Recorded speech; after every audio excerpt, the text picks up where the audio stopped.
கண்டிப்பாக ராஜி. அதாவது நாகப்பட்டினம் மாவட்டத்துல கீழ்வேலூர் கச்சனம் சாலை ஒரு பிரதான சாலை.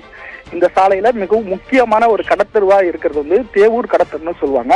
இது கீழ்வேலூர் சட்டமன்ற தொகுதியிலேயே ஒரு முக்கியமான ஒரு கடத்தெரு. இந்த தேவூர் ஊராட்சியை சுற்றி கிட்டத்தட்ட ஒரு 50க்கும் மேற்பட்ட கிராமங்கள் தேவூர் கடத்தருக்கு வந்து செல்றாங்க. இந்த இடத்துல ஒரு முக்கியமான கடுவை ஆற்றுல குறுக்க ஒரு பாலம் கட்டுற பணி நடந்துட்டு இருக்கு. இந்த பாலம் பழுதடைந்து கிடைச்சி ஒரு 60 ஆண்டுக்கு மேல இப்ப இந்த பணியை தொடங்கியிருக்காங்க.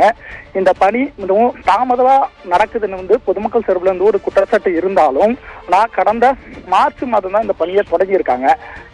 கோடையில இந்த பணி சிறப்பா நடந்துட்டு இருக்குன்னு ஒரு சில தரப்புல சொல்லிட்டு இருந்தாலும், ஆனா இந்த பாலத்தை கடந்து செல்றதுக்கு போக்குவரத்துக்கு இடையூறா பாலம் இருந்ததுனால இந்த பால பணி தாமதம் நடக்குதுன்னு ஒரு குற்றச்சாட்டு எழுந்திருக்கு. ஆனா இந்த பொதுமக்கள், இந்த சுற்றி உள்ள 50 கிராமத்தில் உள்ள பொதுமக்கள் தேவூர் கடத்தல் உள்ள சந்தை பணிக்கு செல்றதுனால பொதுமக்கள் சந்தை பணிக்கு செல்றதுனால அவங்க மிகுந்த சிரமத்தை ஆளாயிருக்காங்க. இதனால பொதுமக்கள் நடந்து செல்வதற்கும் பாலத்தை கிராஸ் பண்ணி செல்வதற்கும் ஒரு தற்காலிக பாலம் வேணும்னு ஒரு கோரிக்கையை வச்சிருந்தாங்க. அந்த கோரிக்கையின் அடிப்படையில ஒரு இரும்பு பாலம் அமைச்சு கொடுக்கப்பட்டது. இதுல பொதுமக்கள் நடந்து செல்வதற்கும் இருசக்கர வாகனங்கள் செல்வதற்காக வேண்டியும் இந்த பாலம் அமைக்கப்பட்டது.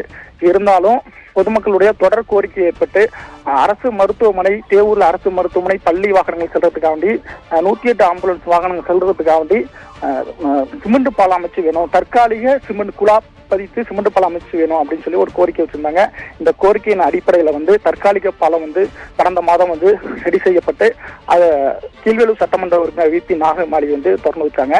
இந்த பாலத்துல 108 ஆம்புலன்ஸ் மற்றும் பள்ளி வாகனங்கள் செல்றதுக்கும் 3 சக்கர ஆட்டோக்கள் செல்றதுக்காக வேண்டிதான் இந்த பாலம் ரெடி செய்யப்பட்டது. ஆனா இந்த நிலையில அரசு பேருந்துகள், தனியார் பேருந்துகள், கனரக வாகனங்கள், ஜல்லி, மணல் போன்ற கான்ட்ராக்டர்ஸ் செல்லக்கூடிய கனரக வாகனங்கள்லாம் இந்த வழியா செல்றதா பொதுமக்கள் சார்பில் தொடர் ஒரு குற்றச்சாட்டு எழுந்து வந்துட்டு இருக்கு.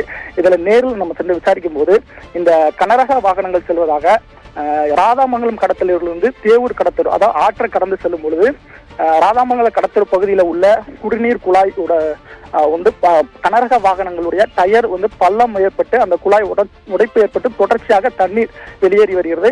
இது சம்பந்தமாக குடிநீர் துறைக்கு பொதுமக்கள் தொடர் குற்றச்சாட்டை கம்ப்ளைண்டே வச்சுட்டு வந்திருக்காங்க. ஆனா இது வரைக்கும் அது சரி செய்யப்படல.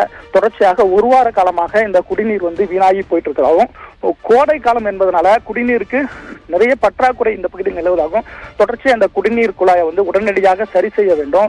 இதை சரி செய்து விரைவில் இந்த குடிநீர் குழாயை அடைப்பு சரி செஞ்சு கனரக வாகனங்கள் மற்றும் பேருந்துகள் இந்த பாலம் படி தொடங்கிய போது எவ்வாறு சென்றதோ, அதாவது ராதாமங்கலம் வழியாக இருக்கை வழியாக சுற்றி திருப்பி தேவூருக்கு 7 கிலோமீட்டர் சுற்றி வந்தது. இந்த வழியாக செல்ல வேண்டும் என அந்த பொதுமக்கள் ஒரு கோரிக்கையை முன் வச்சிருக்காங்க.